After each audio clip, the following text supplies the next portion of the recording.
जळगाव शहरातील 3 मित्रांनी 1.5 महिन्याच्या अंतरामध्ये एकामागून एक आत्महत्या केल्यात। 17 वर्षाच्या विद्यार्थ्याच्या पाठोपाठ झालेल्या आत्महत्यांनी शिक्षण क्षेत्रासह पालकांच्या चिंतेमध्ये भर टाकली आहे। जासाच कंटाळून जळगावातली दोघा मित्रांसह अन्य एका मुलानं आत्महत्येसारख्या टोकाचा निर्णय घेतला। त्यामुळे संबंधितांवर गुन्हे दाखल करून त्यांच्या कुटुंबियांना न्याय मिळवून द्यावा, तसंच या घटनेची CID चौकशी करून न्याय देण्याची मागणी पालकांनी जळगाव उपविभागीय पोलीस अधिकारी संदीप गावित यांना निवेदनाद्वारे केली आहे। गेल्या महिन्यामध्ये 3 विद्यार्थ्यांनी आत्महत्या केल्याची धक्कादायक घटना उघडकीस आली आहे। या विद्यार्थ्यांनी शिक्षकांच्या त्रासाला कंटाळून आत्महत्या केल्याचा आरोप मयत मुलांच्या कुटुंबियानं केला आहे। तसंच या प्रकरणाच्या CID चौकशीची मागणी करण्यात आली आहे।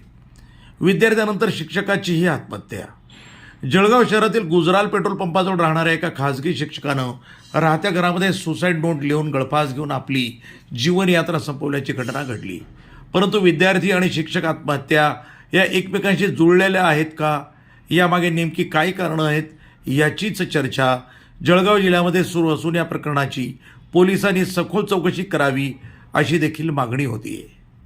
काय सांगाल नेमका काय आपण डिमांड केली? 25 नोव्हेंबर 2024 रोजी प्रोग्रेसिव्ह इंग्लिश मीडियम स्कूलचा विद्यार्थी गणेश कॉलनी परिसरात राहत असलेला चव्हाण हे आमचे मित्र आहेत। ते दवाखान्यात गेलेले असताना घरी कोणी नसताना त्याने त्याचा जीवनक्रम संपवला लटकून। आता एक 13-14 वर्षाचा मुलगा 9वीतला जीवनक्रम संपवणं ही काही कोणाला पटण्याजोगी गोष्ट नाहीये।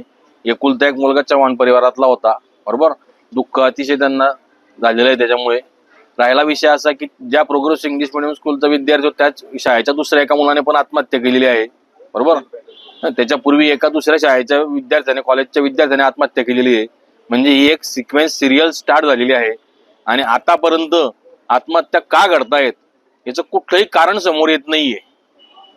आतापर्यंत आपण सगळ्यांनी महाराष्ट्रात जाणल्या किंवा शेतकऱ्यांच्या कर्जाला कंटाळून आत्महत्या होत आहेत, म्हणजे ते विद्यार्थ्यांचे मार्क्स चांगले आहेत, घरी कुठल्याही प्रकारचं मोबाईलचं व्यसन नाही त्या मुलांना, या तिन्ही मुलांना, का घरच्यांची डिमांड काही वेगळ्या प्रकारची किंवा मुलांची डिमांड वेगळ्या प्रकारची, असं काही नसताना, काही कुठल्या प्रकारचे नसताना जर त्या मुलाला त्याचा जीवनक्रम संपवावा लागतोय, म्हणजे कुठेतरी काहीतरी पाणी मुरतंय आणि काहीतरी त्यातून निष्पन्न झालं पाहिजे की जेणेकरून पूर्ण जळगाव शहरातील इतर पालक वर्ग हा सुखावा झाला पाहिजे।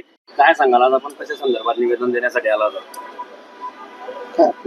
बोल दादा, या 25 तारखेला नोव्हेंबरची 25 तारीख आम्ही दवाखान्यात गेलो होतो। मुलगा घरी होता माझा, ओम पंडित चव्हाण उर्फ साहिश त्याचं नाव। घरी कोणी नसताना मुलगी माझी कन्यामध्ये गेली होती शाळेत, बाईला मी दवाखान्यात आणलं होतं, दाताचा प्रॉब्लेम होता तिचा म्हणून, आणि आई माझी काकूकडे गेली होती। मी 2:15ला घर सोडून निघालो आणि 3:30-4:45ला परत घरी आलो।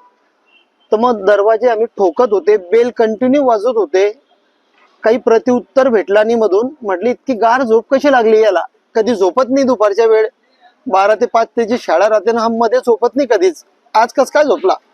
तर खिडकी अशी लोटून लाटून तोडली समजा, त्याचे लॉक तुटले, पडदा बाजूला केला, त्याला बघितला तर तो लटकेल होता साहेब। मग ते दार तोडण्याचा प्रयत्न केला आम्ही, काही लोकांनी आवाज ऐकला माझ्या कॉलनीतले, ते पळत आले, लाता मारल्या दाराला, 3-4 पाट्या तुटल्या खालून। मग खालून घुसले आम्ही आणि कडी खोडली, मग मुलाला पहिले उतरवलं खालती। NTV news Marathi, Jalgaon.